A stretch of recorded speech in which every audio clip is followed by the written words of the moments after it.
ak les justices sénégalaises et françaises yi nga xamante ne dañoo sollicité ci fan yi mujj ci dossier yu bari bokk na ci extradition Madiambal Diagne affaire lii di ceebu Covid bi riiw Covid bi mën nañu ko waxee noonu wala sax inculpation ak mise au bracelet électronique bu chroniqueur bi di Ahmed Ndoye ak ay décisions yoo xamante ne reporté nañ ko ay non-lieu appel et dispositif de liberté sous bracelet électronique ak li nga xamante ne moom mooy rebondissement yu am ci wàllu justice ci ay implications juridiques ak politique waaye dañuy tàmbaleeg point bi Ibrahima ci mbirum Madiambal Diagne nga xamante ne ci décision bu cour d'appel bu Versailles ñu jëm ci wàllu extradition am moom te Sénégal demandé ko loolu lan lañ la ci mën a xaar ci ay leeral point boobu. waaw jërëjëf Fatou affaire Madiambal dafa mel ne donc c'est un feuilleton. boo xam ne dafa bëri ay comment dire ay rebondissement. bi ci mujjee nag mooy décision bi nga xam ne tribunal de Versailles jël na ko. te tribunal de Versailles nag moom la chambre d'instruction plus précisément moom prononcé wul au fond. maanaam dafa dàq li nga xam ne moom mooy délibéré bi yóbbu ko jusqu'au 25. donc c'était il était prévu que mu prononcé wu le 5. là c'était avant-hier ou démb ou avant-hier le 4 autant pour moi. donc finalement ça a été reporté jusqu'au 25. donc le 25 après chambre bi peut-être dina délibéré. wax li nga xam ne moom la xalaat ci li nga xam ne moom mooy demande d'extradition bi nga xam ne dañu exécuter mandat d'arrêt international bu Sénégal émettre. donc boobaa mën a décider wu encore au fond tout comme mën na jàpp ne bon peut-être am na ay éléments nouveaux yu ñu ko indil. parce que dégg naa ci for naa ci ay wéy bëy na bon donc am na benn clé USB boo xam ne dafa yóbbu nañ ko France ci ay faits yoo xam ne dafa xew fii ci réew mi. donc maanaam ñu war koo dugal ci li nga xam ne moom mooy dossier wu Madiambal Diagne bi donc yooyu yëpp. daanaka boo motul dafay allonger li nga xam ne moom mooy la procédure concernant kii nga xam ne moom mooy Madiambal Diagne. lan mooy scénario yu possible ci mbir moom. maanaam lii mën a xew donc ñaar la ba ñett. benn bi mooy chambre d'instruction bu Versailles boobu bu cour d'appel de Versailles. mën na jàpp ne Madiambal mii buñ ko jàppee delloo ko Sénégal donc am na ay risques sérieux. que ne bon peut-être que du bénéficier d'un procès équitable ak yu demee noonu. donc loolu benn scénario la après bu boobaa ñu gàntal li nga xam ne mooy demande d'extradition bi Sénégal formulé. beneen bi. mooy safaan ba mooy ñu jàpp ne amul benn risque que Madiambal dinañ ko persécuter mu nekk un persécuté politique. que il va bénéficier toutes les garanties procédurales yoo xam ne war na ko bénéficier. te bu boobaa mën nañ ko effectivement mën nañu aller dans le sens de la demande du Sénégal. beneen bii nag mooy entre les deux. mooy que mën nañu jàpp ne am na ay éléments nouveaux mooy li ma doon junj sànq. dañuy laaj ay compléments d'information wala ñoom dañoo yor ay éléments nouveaux yoo xam ne maanaam dañ leen jox ci dossier bi daa am lu ci feeñ lu bees loo xam ne dafay waral ñu ñu koy waxee ñu prolonger procédure bi wala en tout cas ñu ñu choisir beneen date bu bokkul ak le 25 maanaam ñu jël beneen date par exemple c'est au mois de décembre wala ne au mois de janvier. ci la ñuy prononcer wu parce que la justice aussi comme on dit c'est une grande dame donc elle marche à son rythme. surtout nag la justice française parce que exemple rek lay joxe. ki nga xam ne moom mooy Sarkozy te mu nekk actuellement nii en prison son dossier a commencé à être instruit en 2012. te 2025 bi daanaka 13 ans presque après te ba léegi nii sax moom Sarkozy dafa interjeté appel. mais condamnation mi ngi doog a am ni. ba finalement ñu yóbbu ko prison. mais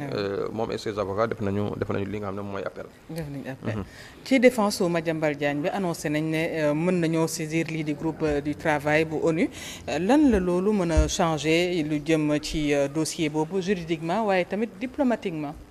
waaw effectivement. ci yaakaar naa ne dans la bataille judiciaire bi nga xam ne kii nga mooy Madiambal mi ngi koy mëne. donc dafa mel ne sa défense moom lépp ils mettent tout dans la bataille quoi. Ils mettent toutes leurs forces dans la bataille donc y compris donc la saisine du groupe de travail de l'ONU. Donc loolu nag dafa am lu ñuy fàttali dans notre histoire judiciaire récente. mooy kaw Karim Wade. Donc effectivement moom tamit ses avocats avaient saisi le groupe de travail de l'ONU te du ma juumalee daa am ay réprimande yu mu defoon Sénégal parce que réprimande rek lañ ko mën a tuddee moom du ay décisions yoo xam ne yu contraignantes lay jël donc loolu daf may permettre aussi rek ma embrayer que sur la question effectivement juridiquement nekkul loo xam ne contrainte la buy peser ci état parce que tey ji bu groupe de travail de l'ONU bu newoon sax nañu abandonné charge yi nga xam ne wala mandat d'arrêt international bi ñu émettre contre Madiambal Diagne du tax Sénégal topp ko ci li nga xam ne moom la sàkku mais diplomatiquement dafa di loo xam ne bon peut-être des fois day gàkkal deru réew que par exemple ñu ne groupe de travail de l'ONU daf la condamné wala daf la jox daf la réprimande ak yooyu bon moralement wala diplomatiquement donc dafay am njeexital surtout que nag opinion publique bi l'opinion publique internationale surtout ak les organisations de défense des droits humains ak les avocats de ki nga xam ne moom Madiambal Diagne mën a sukkandiku ci loolu pour gën a peser sur la balance judiciaire pour mën a comment dirais-je acculer li nga xam ne moom mooy état du Sénégal bi nga xam ne moom mooy émettre mooy émettre mandat d'arrêt bi donc juridiquement amul benn contrainte c'est-à-dire l'état est souverain amul benn contrainte juridique qui pose sur l'État pour dire que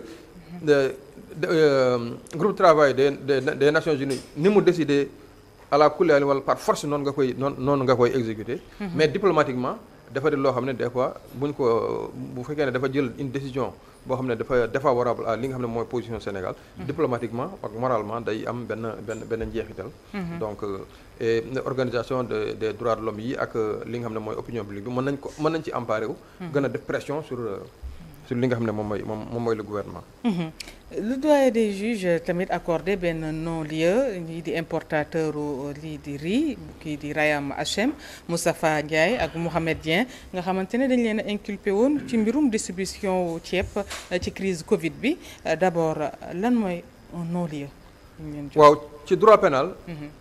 non-lieu xaw ma monsieur le maire xaw ma nan lañ ko en tout cas mooy waaw setal nañ la waaw setal voilà non-lieu total rek daf may rappeler non-lieu partiel non-lieu partiel amoon na fi donc non-lieu bu dee un non-lieu total mooy que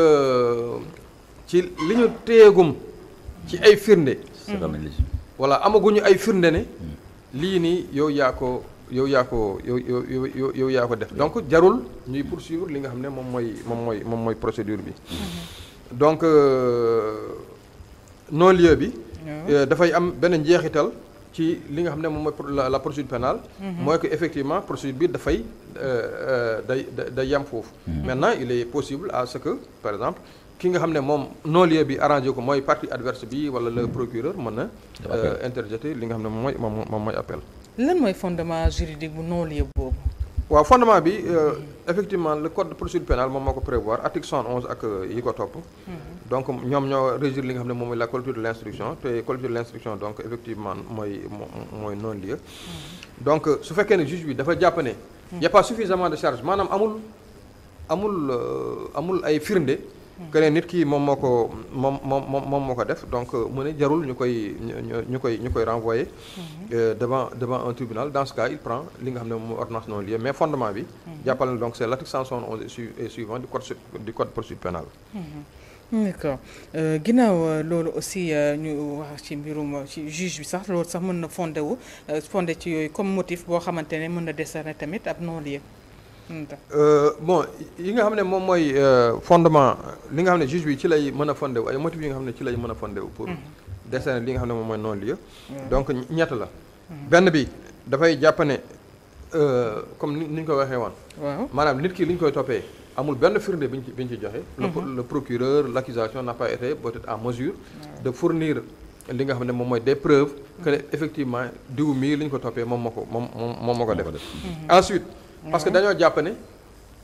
waa ji li mu defuwul peut-être mais nekkul infraction pénale parce que nekkul ne lépp loo xam ne defuwul rek infraction la maanaam une infraction pénale elle doit être prévue par la loi, elle doit être prévue et punie par la loi. Mais troisième bi mooy que dafa am une cause d'irresponsabilité pénale. Irresponsabilité pénale amnistie ci la bokk. Bu amnistie amee mooy que fee yi daanaka amatuñu wala bu ñu amoon aussi amatuñu benn qualification pénale.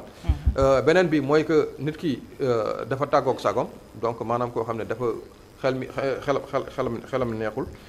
Beneen bi mooy li nga xam ne mooy wàllum prescription mooy fee yu yàgg yoo xam ne comme par exemple mën nañu jàpp ne ay fee yu xewoon 1960. tey jii en 2025 donc société bi dafay jàpp ne. donc di ñëw di ci waxaat donc daanaka amul benn solo. donc loi dafa prévoir benn diir boo xam ne buñ ci yeggee. donc dañuy jàpp ne les faits sont prescrits donc jarul nit ki ñu ko koy toppee. lan mooy conséquence su non-lieu yooyu. Non-lieu effectivement comme ni ko monsieur le maire waxee woon sax dafay mettre fin à la poursuite li nga xam ne mooy poursuite pénale. donc personne bi nga xam ne ki nga xam ne moom lañ doon topp donc dañu koy bàyyi mu dem yoonam. su fekkee ne nag non-lieu bi li tax ñu jàpp ko. wala non-lieu bi li tax ñu jël ko mooy que amuñu suffisamment de preuve. maintenant su amee ay éléments nouveaux nag. non-lieu bi daanaka dafay tëb waaw. donc mën nañu reprendre mbir mi. d'accord voilà ñu dégg ne procureur de la République tamit dafa interjeter appel lan mooy loolu lu mu signifier. waaw interjeter appel donc loo xam ne la. loi bi moom moo ko may sañ-sañ la boo xam ne loi bi daf ko may partie yi. et le procureur c'est une partie au procès. mais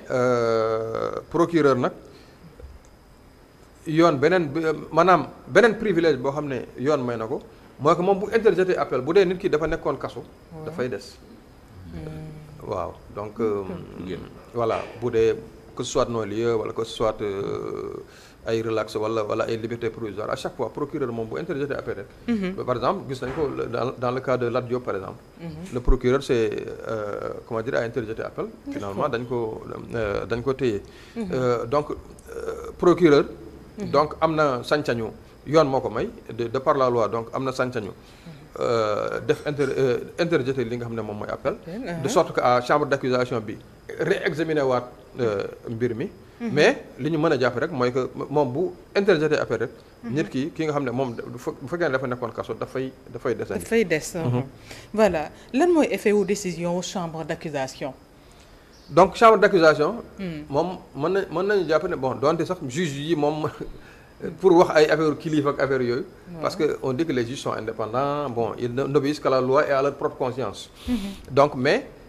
pour nit ñi mën a comprendre rek de manière pédagogique mën nañu jàpp ne donc juge d'instruction bi ki ko féetee kaw mu kilifaam mooy chambre d'accusation maintenant bu fekkee ne comme le cas qui s'est produit procureur dafa saisir li nga xam ne moom mooy chambre d'accusation de la cour d'appel cour d'appel moom tamit ñett la mën a jël comme décision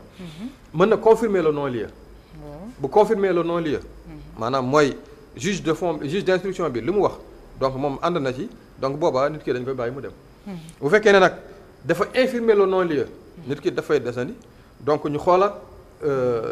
xoolaat mbir mi et puis mën nañ ko renvoyer aussi devant un tribunal de jugement maanaam pour ñu àtte ko mais en tout cas de cause li ñu mën a jàpp rek te ñu war ko bamtuwaat mooy que procureur moom bu interjeté appel rek donc dañuy suspendre li nga xam ne mooy procédure bi fekkee nit ki dafa nekkoon ci loxo donc dafay desandi ci mbirum Mansour Faye nag lañ ci mën a jaar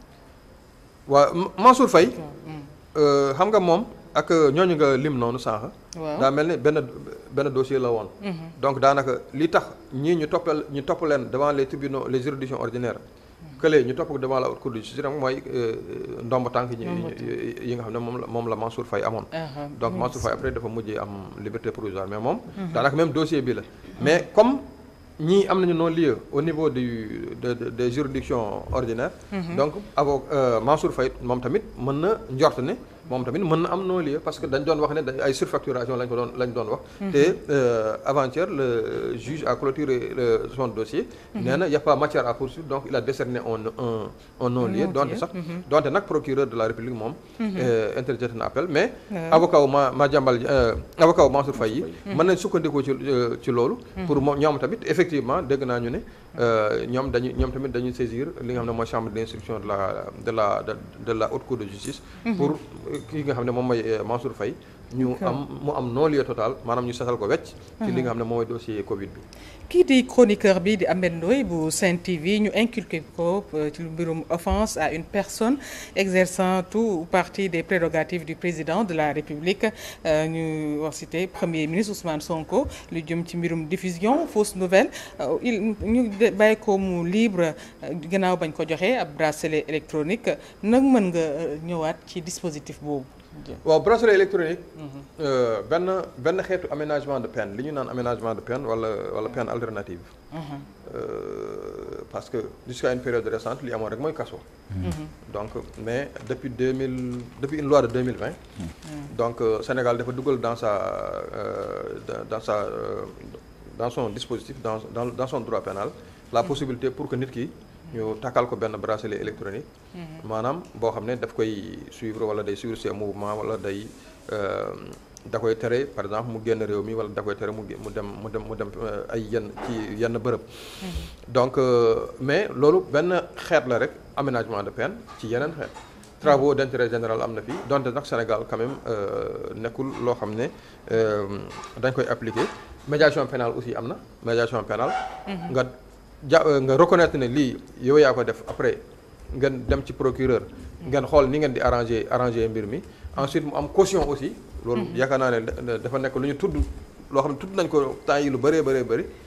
caution ñoo xam ne dañ la jàpp ñu déposer caution après ñu bàyyi leen ñu kii donc yooyu yëpp ay xeetu aménagement de peine yoo xam ne loi bi daf ko prévoir 2020 effectivement lañ ko dugal ci procédure ci droit pénal sénégalais mu waroon ànd na je crois ak benn dispositif boo xam ne centre de surveillance électronique lañ koy wax ñu waroon ko yaakaar naa su ma juumalee fële ca Guédiawaye te loolu sax bokkoon na ci problème yi nga xam ne moom moo kii woon ci kii nga xam ne mooy Ismaïla Madior Fall donc construire un centre de surveillance électronique moom mooy ñooy defar les bracelets électroniques ak yooyu donc bracelets électroniques yi dafa am benn système mu yaakaar naa GPS ak en tout cas am na lu ñu ci dugal loo xam ne dafay permettre à ce que nit ñi ñu mën a suivre li nga xam ne moom mooy ses mouvements ses déplacements ak yu demee noonu donc benn dispositif la boo xam ne dafay permettre à ce que nit ki bañ a nekk kaso tout comme yeneen dispositif comme la médiation pénale ni ma ko waxee ak li nga xam ne moom mooy caution wala cautionnement donc nit ki am ñu lay toppee par exemple 200 000 wala ñu lay toppee 200 millions. nga teg 200 millions ci table bi. après ñu bàyyi nekk niku. le temps que procédure bi di poursuivre son cours normal. bu fekkee ne bu ñu demee ba ci cappaandaw ga ñu xam ne yaa ko def donc loolu dafay neen maanaam li nga joxe woon. bu fekkee ne nag defoo ko parce que dañ la seetal comme non-lieu bi ñu doon wax ni. donc après ñu delloo la sa kii. sa xaalis waaw. en tout cas li nga indi ci chronique judiciaire bi am na solo lool di la jaajëfal rek bu baax Ibrahima. waaw merci Fatou. merci beaucoup Ibrahima Anne merci Adji Ndeye Kouna Dieye merci également merci Seyna Omar Ba aussi ci actualité bi waaye tamit ci coordination émission bi merci ci côté régie bi Serigne Aliou Keita Pierre Dieng ci son bi.